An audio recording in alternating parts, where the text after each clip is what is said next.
All right, today we're going to tackle a real titan of modern thought, a philosopher who is, well, he's electrifying, but let's be honest, he's also kind of chaotic. I'm talking about Slavoj Žižek. We're going to put together a guide to help you not just read him, but to actually engage with his super complex, challenging, and yeah, often contradictory world. You know, if you've ever tried to read Žižek, you know this feeling. It's like 1 second you're having this profound insight, a real aha moment, and the very next second, you are completely lost, just adrift in a sea of ideas. I promise you are not alone. So today, we're going to figure out exactly why that happens, and more importantly, what we can do about it. See, Slavoj Žižek isn't just some philosopher tucked away in a university. He's a full-blown cultural phenomenon. He's one of those thinkers that people just can't ignore, whether they're huge fans or they vehemently resist everything he says. What makes him so magnetic is his unbelievable range. I mean, he seamlessly blends dense German philosophy with Lacanian psychoanalysis and Marxist theory, and then uses that crazy powerful lens to analyze pretty much anything, from the latest Marvel movie to the ideology hiding in your morning latte. Which, of course, brings us to the main event.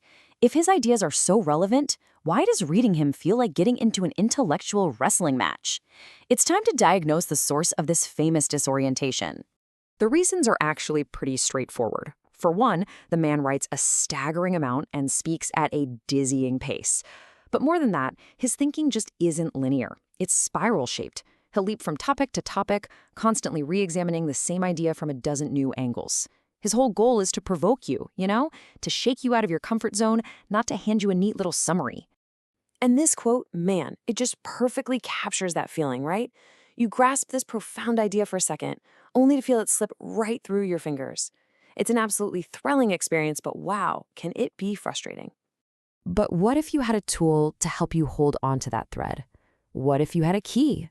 Not to make Žižek simple, but to help you navigate his labyrinth of ideas with some real confidence.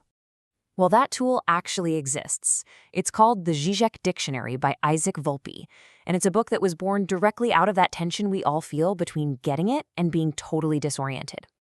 Now, it is absolutely crucial to understand what this dictionary is and what it isn't. This is not some Žižek for Dummies book. Think of it more like a map. It charts the core concepts that make up the very architecture of his thought. It's a tool for orientation, something to have by your side while you read his work, not as a replacement for it. And honestly, this is such a vital distinction. This book really respects the complexity of Žižek's work. It treats his thought as a serious, coherent philosophical project. The whole point is to clarify his ideas from within their own logic, so you have the confidence to engage with him on his own terms. Okay, so enough talk. Let's see how this actually works in practice. We're going to dive into how the dictionary clarifies 3 of Žižek's most powerful concepts, and more importantly, why they matter so much. First up, cynical reason. This is just a killer diagnosis of our modern world. It's the idea that ideology doesn't really work by tricking us anymore. We aren't naive. We know the system is flawed. We see all the contradictions. We even make jokes about them. And yet, we keep participating in that very system as if we didn't know a thing. And this classic line just sums it all up. This insight is so powerful because it explains our own behavior, right? It's knowing that fast fashion is exploitative, but buying the shirt anyway.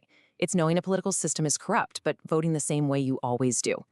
For Žižek, just knowing the truth doesn't set you free. In fact, that knowledge can be the very thing that allows you to keep going along with it. All right, let's move on to our next term, enjoyment as duty.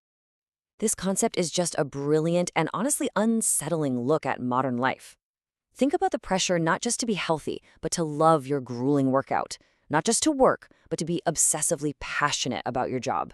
Pleasure, wellness, self-fulfillment, they've all become this new, stressful kind of command. This quote captures that paradox perfectly. It's an order that is impossible to follow authentically. The more you're told to have fun, be happy, optimize your life for joy, the more pressure you feel, and then the more guilt you feel for not enjoying yourself enough. It's the perfect trap of modern ideology. And for our final concept, we've got a really big one, fantasy as reality support. Now, we usually think of fantasy as an escape from reality, right?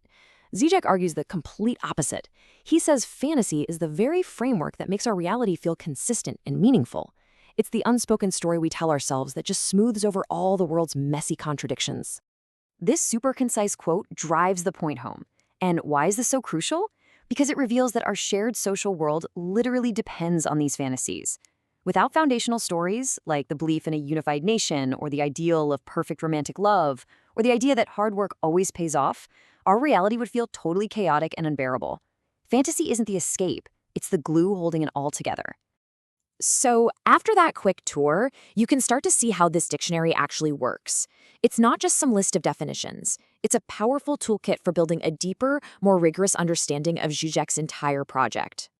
So how can you put it to work? Well, you can look up a specific term whenever you get stuck. You can keep it right beside you as a guide while you finally tackle one of his major books. Or you could even read through it on its own just to get this incredible bird's eye view of his whole conceptual system. And all this brings us back to what might be the most important point of all. The goal isn't to make Žižek simple or to get rid of the confusion. The real goal is to embrace the productive nature of that confusion.